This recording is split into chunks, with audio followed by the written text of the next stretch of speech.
Polisi ringkus 2 pelaku curanmor.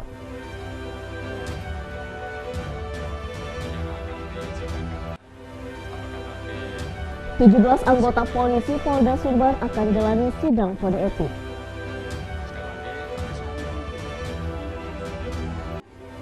Tekan angka stunting pada anak-anak.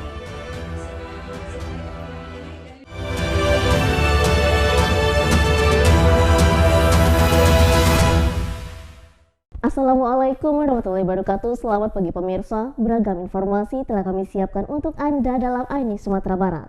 Selama 30 menit ke depan bersama saya Sylvia Frilia, kita ikuti informasi selengkapnya.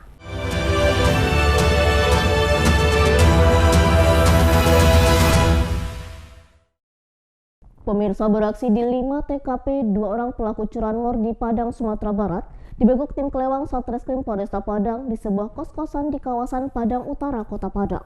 Dari pelaku, polisi berhasil mengamankan 2 unit sepeda motor hasil curian. Sejumlah petugas kepolisian dari tim Kelewang Satreskrim Polresta Padang menggerebek sebuah kos-kosan di daerah Padang Timur, Kota Padang yang diduga dijadikan sebagai tempat persembunyian pelaku curanmor. Saat digerebek, petugas berhasil mengamankan 2 orang pelaku yang tengah berada di dalam kamar. Kedua pelaku yang berinisial K dan L ini tak dapat berkutik saat diamankan dan tersangka mengaku sudah melancarkan aksinya di 5 TKP di wilayah hukum Kota Padang. Dari tangan pelaku, petugas berhasil mengamankan 2 unit sepeda motor hasil curian. Bersama barang bukti, kedua pelaku digelandang ke Mapolresta Padang guna menjalani proses hukum lebih lanjut. Pelaku kasus curanmor. Jadi tadi kita mendapatkan laporan bahwa telah terjadi tindak pidana curanmor di wilayah Koto Tangah. Jadi setelah kita langsung mendatangi TKP dan kita langsung melidik arah pelakunya. Alhamdulillah dalam jangka waktu, tempo waktu 1x24 jam, kami jajaran tim Kelewang Polresta Padang berhasil mengungkap siapa pelakunya dan menangkap juga pelakunya yang berjumlah 2 orang yang merupakan residivis juga, dan kita juga berhasil mengamankan sepeda motor yang baru dicuri tadi subuh pukul 4 yang diletakkan di dalam rumah kos si pelaku. Atas perbuatannya, pelaku dijerat pasal 363 KUHP tentang pencurian dengan pemberatan dengan ancaman hukuman di atas 5 tahun penjara. Dari Padang, Sumatera Barat, Budi Sunandar, iNews melaporkan. Puluhan masyarakat dan mahasiswa yang tergabung dalam Aliansi Menyala Institute menggelar aksi damai di depan Mapolda Sumbar memberikan dukungan terhadap Polda Sumbar dalam pengungkapan kasus kematian Afif Maulana serta menolak adanya politik kepentingan dalam kasus tersebut. Puluhan massa yang tergabung dalam Aliansi Menyala Institute menggelar aksi damai di depan Mapolda Sumbar guna memberikan dukungan terhadap kinerja Polda Sumbar dalam menangani kasus kematian Afif Maulana di Padang, Sumatera Barat.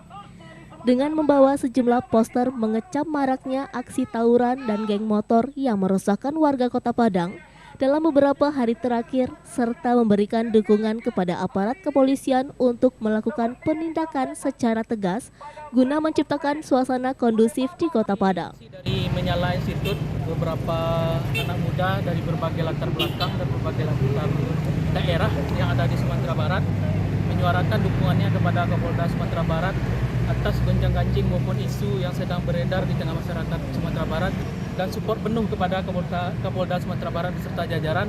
Beliau mampu mengatasi dengan profesional, menegakkan hukum dengan baik. Bahkan dalam proses yang tengah bergulir, penyelidikan yang tengah berlangsung telah menunjukkan titik terang yang sangat jelas. Bersama Kompolnas dan juga Komnas HAM terus mencari mengungkapkan fakta. Kita tidak ingin isu ini justru dipolitisasi. Ini banyak kepentingan yang akan bergulir di isu ini.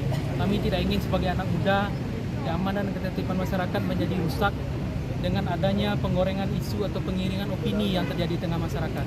Mau seperti apapun institusi, bagaimanapun institusi tersebut, pasti ada oknum-oknumnya.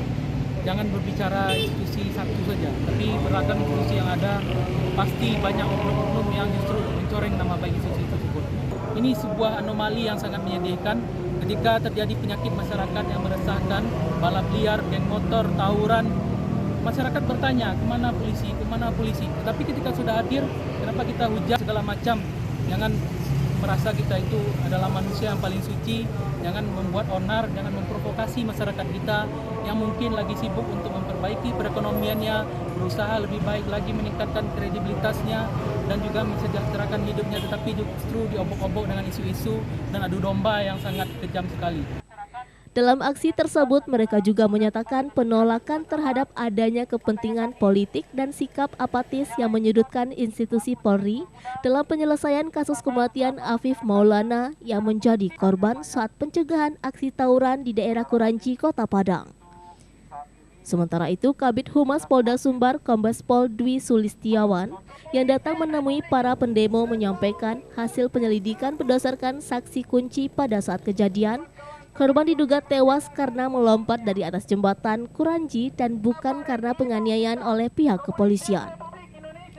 Dwi juga menyampaikan bahwa hingga saat ini sudah menetapkan sebanyak 17 orang anggota Ditsamapta Polda Sumbar yang terbukti melakukan pelanggaran kode etik saat penindakan pelaku tawuran di Mapolsek Kuranji. Kemudian dari Ombudsman, kemudian dari LBH Padang sendiri sudah bertemu, ya, sudah bertemu. Dari hasil pertemuan sudah jelas, ya, bahwa dugaan terkuat kematian Afif Maulana adalah loncat sendiri dari jembatan. Ini berdasarkan saksi kunci temannya, yaitu Aditya yang membonceng yang bersangkutan, almarhum. Ya. Dan kami dari Polda Sumatera Barat juga sampai saat ini, manakala ada dari masyarakat, ya, yang bisa menghadirkan saksi-saksi lain, silakan melaporkan kepada kami, ya, terkait dengan kejadian kematian almarhum Afif. Kemudian untuk kejadian yang kedua, yaitu kejadian adanya pelanggaran yang sudah dilakukan oleh anggota kami. Itu kejadiannya di Polsek Kuranji, ya, setelah mengamankan pelaku-pelaku yang akan tawuran. Nah, tentunya disitulah terjadi pelanggaran-pelanggaran sedikit, ya rekan-rekan. Nah, terjadi pelanggaran-pelanggaran yang saat ini dari hasil pemeriksaan sudah ada kurang lebih 17 personil kita yang akan diproses. Kapolda tegas akan menyelesaikan kasus ini, kemudian akan menindak kepada anggota yang memang benar-benar bersalah. Polda Sumbar berjanji akan menuntaskan penanganan kasus tersebut secara adil dan transparan. Dari Padang, Sumatera Barat, Budi Sunandar, iNews melaporkan. Kapolda Sumbar Inspektur Jenderal Polisi Suharyono buka-bukaan saat menemui pengunjuk rasa di halaman Mapolda Sumbar. Irjen Pol Suryono mengakui terdapat kesalahan prosedur saat menangani 18 remaja yang diamankan saat akan tawuran pada 9 Juni 2024 lalu. Namun peristiwa di atas jembatan, Kapolda menegaskan sudah sesuai prosedur. Tanpa didampingi pejabat teras Polda Sumbar lainnya, Kapolda Sumbar Irjen Pol Suharyono temui pengunjuk rasa dari kelompok Gerakan Suara Rakyat Sumatera Barat yang menuntut transparansi proses pengungkapan kematian Afif Maulana yang sudah memasuki pekan ketiga. Suharyono yang langsung berhadap-hadapan dengan peserta AKS tetap tenang menghadapi massa meski dicecar dengan berbagai pertanyaan seputar tewasnya remaja berusia 13 tahun yang diduga dianiaya oknum petugas kepolisian saat itu. Dengan tegas, Suharyono mengakui terjadi kesalahan prosedur di Mapolsek Kuranji, namun tidak terhadap korban Afif Maulana. Terima kasih semuanya. Assalamualaikum. Jam 9 kami tunggu. Saya cinta sama dia. Dia anak saya, dia adik saya. Kalau boleh nangis, saya nangis sekarang. Ini anak saya, dia adik saya. Saya pernah kelas 1 SMP Muhammadiyah. Saya juga alumni Muhammadiyah. Saya anggota IPM, saya anggota AMM. Saya ini juga ini adik saya. Nggak mungkin saya tega bunuh dia, nggak mungkin, demi Allah. Makanya kalau ada polisi yang menyimpang melanggar, saya tanggung jawab. Bukan masalah ini, semua tanggung jawab. Saya sudah menyampaikan di media, seluruh dunia sudah mendengar. bahwa kalau ada kesalahan anggota kami yang bertanggung jawab. Serahkan kepada kami untuk mengusut kasus ini. Terima kasih. Oke, Pak. Mempertegas dan merinci keterangannya, akhirnya disepakati pertemuan antara para pengunjuk rasa dan LBH Padang dengan Kapolda Sumbar tersebut pada hari Kamis 27 Juni 2024 di ruang rapat Mapolda. Dalam pertemuan ini, Suharyono berjanji akan membeberkan fakta yang sebenarnya dari peristiwa kematian Afif Maulana. Dari Padang, Sumatera Barat, Budi Sunandar, iNews melaporkan. UPI PTK Padang buka pendidikan profesi psikologi dengan melakukan MOU dengan HIMSI Pusat. Hal ini dilakukan guna meningkatkan daya saing lulusan di tengah tingginya tantangan dan peluang karir sarjana psikologi di era Undang-Undang PLP nomor 24/2022 sehingga lulusan psikologi mendapat keahlian khusus. Penandatanganan MOU ini dilakukan antara Universitas Putra Indonesia dengan Himpunan Psikologi Pusat, yaitu oleh Rektor UPI PTK Bapak Profesor Dr. Sarjon David S.Com, MSc, dan Ketua HIMSI Pusat oleh Dr. Andika Matulesi, MSI Psikolog. Sekaligus diikuti penandatanganan MOU oleh Dekan Fakultas Psikologi UPI Bapak Dr. Herioriski Dewinda, MPSI, psikolog dengan HIMSI Pusat dihadiri oleh Wakil Dekan dan Dosen Psikologi UPI PTK Padang. Penandatanganan MOU dan MOA juga dilakukan Fakultas Psikologi dan Kesehatan Universitas Negeri Padang yang dihadiri Dekan, Wakil Dekan, dan Ketua Program Studi Psikologi UNP serta disaksikan Ketua HIMSI Wilayah Sumbar. Dengan penandatanganan tersebut, kedepannya dapat membuat nuansa baru di dunia pendidikan. Yang pertama hadir di Kota Padang dengan program studi pendidikan profesi psikologi tentunya. Alhamdulillah, pada pagi ini di kampus Universitas Putra Indonesia IPTK Padang kita mengadakan penandatanganan MOU antara Universitas Putra Indonesia IPTK Padang dengan HIMSI Pusat, di mana tujuan daripada penandatanganan MOU UPI IPTK Padang dengan HIMSI Pusat ini adalah dalam rangka kami mau mengajukan izin untuk pembukaan profesi psikolog di Universitas Putra Indonesia di IPTK Padang. Kenapa kami mengajukan profesi psikolog? Karena UPI IPTK Padang untuk sarjana psikologi itu sudah berdiri semenjak tahun 2021. Sementara di era sekarang ini, psikolog itu sangat dibutuhkan dan kami ingin membantu para lulusan UPI IPTK Padang dan lulusan sarjana psikologi lainnya untuk bisa mendapatkan profesi psikolog di Universitas Putra Indonesia IPTK Padang.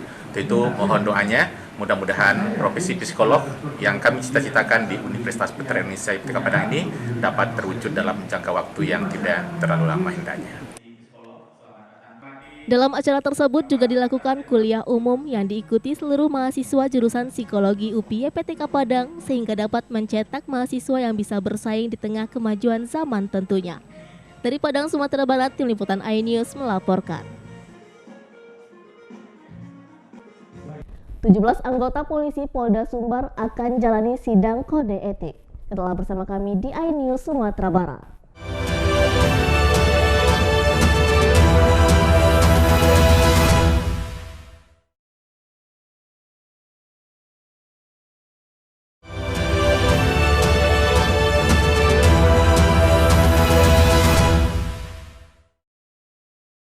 Pemirsa, Kapolda Sumbar Irjen Pol Suharyono tegaskan dari 40 anggota Polri dan 9 sipil yang telah diperiksa secara intensif terkait kasus dengan penganiayaan terhadap remaja yang dibubarkan saat akan tawuran pada 9 Juni 2024 lalu.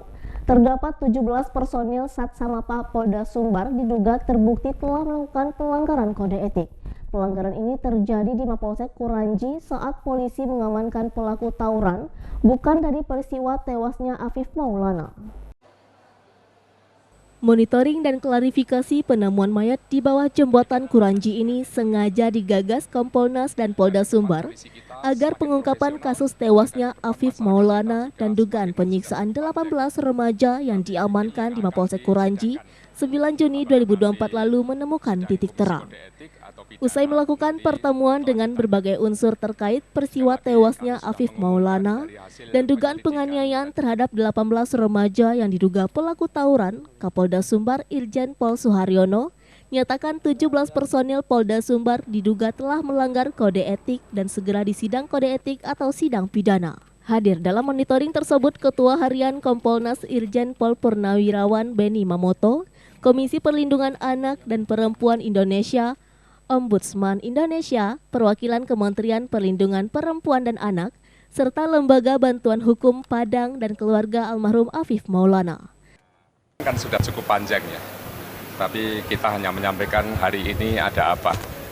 Jadi progresnya kami sudah menyampaikan pengumuman 17 anggota kami yang akan disidangkan.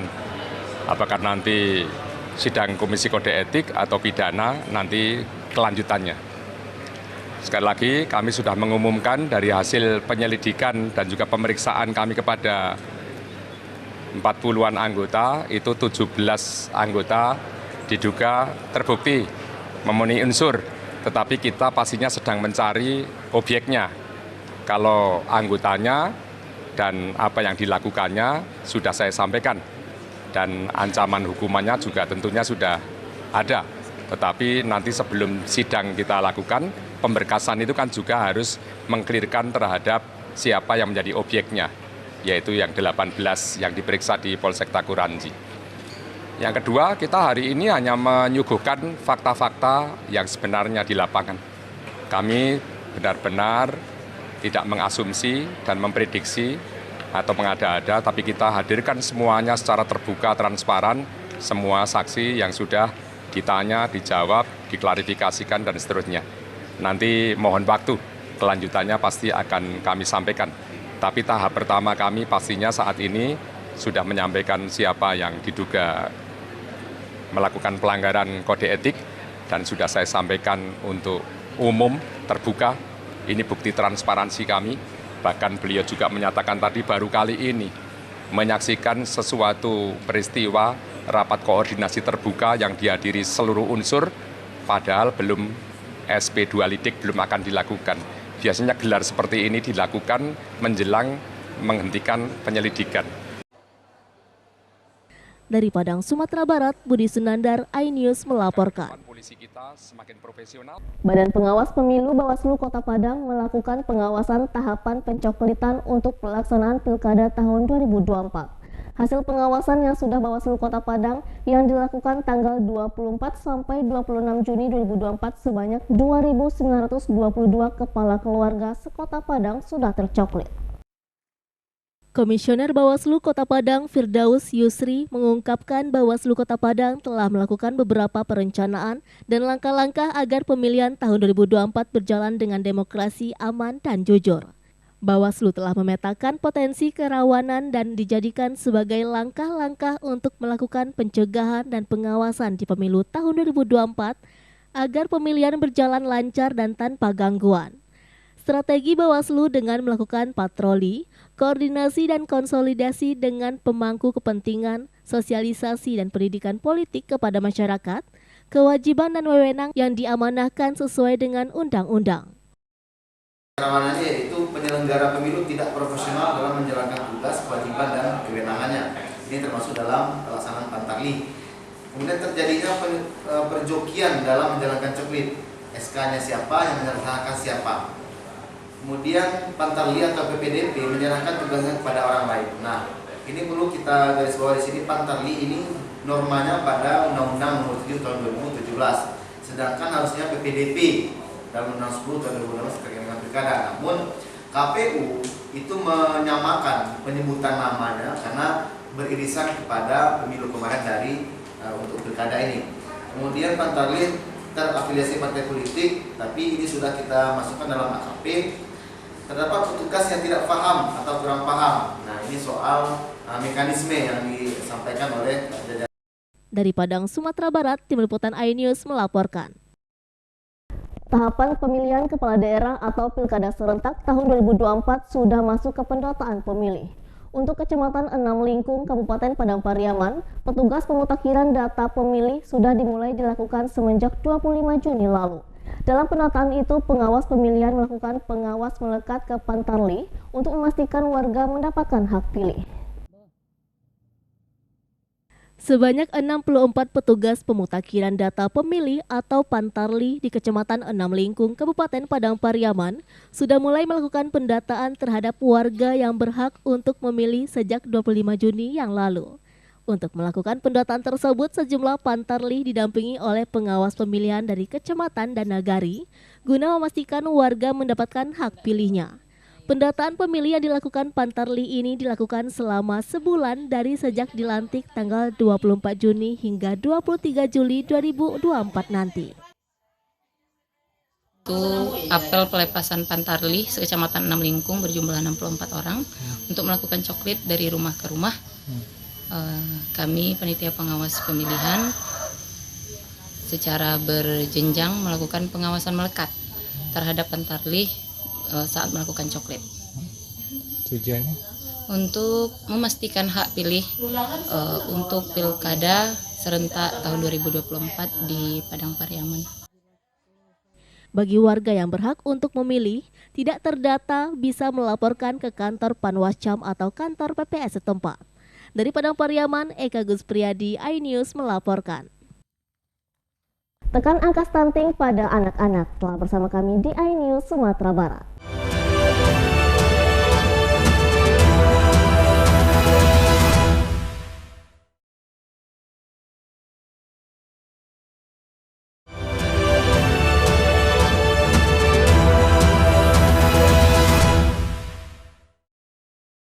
Pemirsa, menekan angka stunting atau gizi buruk pada anak, seorang anggota Polsek Lubek, Aibda Dian WR, memberikan makanan gratis kepada puluhan anak-anak di Kelurahan Banuaran, Kecamatan Lubek, Kota Padang, Sumatera Barat. Aibda Dian WR, seorang anggota polisi sekaligus bapak asuh anak stunting di Kota Padang, menjadi donatur tetap di Yayasan Berkah Amal Salih dalam kegiatan sosial, salah satunya memberikan makanan bergizi kepada anak-anak dalam proses tumbuh kembang anak. Sebagai anggota polisi yang aktif bertugas sebagai Kasih Humas Polsek Lubek, Aibda Dian WR juga sangat peduli dengan tingginya angka stunting atau gizi buruk pada anak-anak. Dengan menyisihkan sebagian gaji bulannya sebagai abdi negara, Aibda Dian WR selalu meluangkan waktunya untuk memberikan perhatiannya pada anak yang mengalami gangguan gejala stunting. Selain memberikan makanan gratis, Aibda Dian WR beserta tim Yayasan Berkah Amal Salih juga memberikan penyuluhan kepada orang tua anak-anak tentang pentingnya mengawasi pertumbuhan anak sejak dini agar terhindar dari gizi buruk atau stunting. Makanan bergizi yang diberikan kepada anak-anak berupa daging, susu, telur, serta sayur dan buah-buahan. Program peduli stunting yang dilakukan Aibda Dian WR patut menjadi contoh bagi anggota polisi lainnya di Kota Padang, bahkan di Sumatera Barat. Percaya sama pimpinan kita untuk harus tetap melakukan kegiatan stunting ini. Anak-anak yang kurang gizi kita berikan makan tambahan berupa telur, sup daging, susu dan buah-buahan. Kita tuh seorang anggota polisi akan selalu memperhatikan anak-anak juga kita ini dengan memberikan tambahan-tambahan untuk makanan sehat dan bergizi. Kegiatan ini alhamdulillah Pak, kita selalu didatangi oleh pihak puskesmas atau Bidokes Polda Sumbar dengan beliau mencek sekali mendatangi Pak. Alhamdulillah beliau berterima kasih kepada kita karena telah membantu program kesehatan dan program pemerintah, program presisi yang peduli dengan anak-anak ini. Jadi berterima kasih kita selalu demi tumbuhnya kembang anak ini. Kegiatan peduli stunting ini juga bentuk membantu program pemerintah dalam menekan angka stunting. Dengan demikian diharapkan anak-anak terbebas dari gizi buruk. Dari Padang, Sumatera Barat, Tim Liputan iNews melaporkan. Dan pemirsa, informasi ini sekaligus mengakhiri kebersamaan kita dalam iNews Sumatera Barat. Selalu jaga kesehatan dan selamat beraktivitas. Saya Sylvia Afrilia, beserta seluruh rekan kerja yang bertugas undur diri. Terima kasih atas perhatian Anda. Wassalamualaikum warahmatullahi wabarakatuh dan sampai jumpa.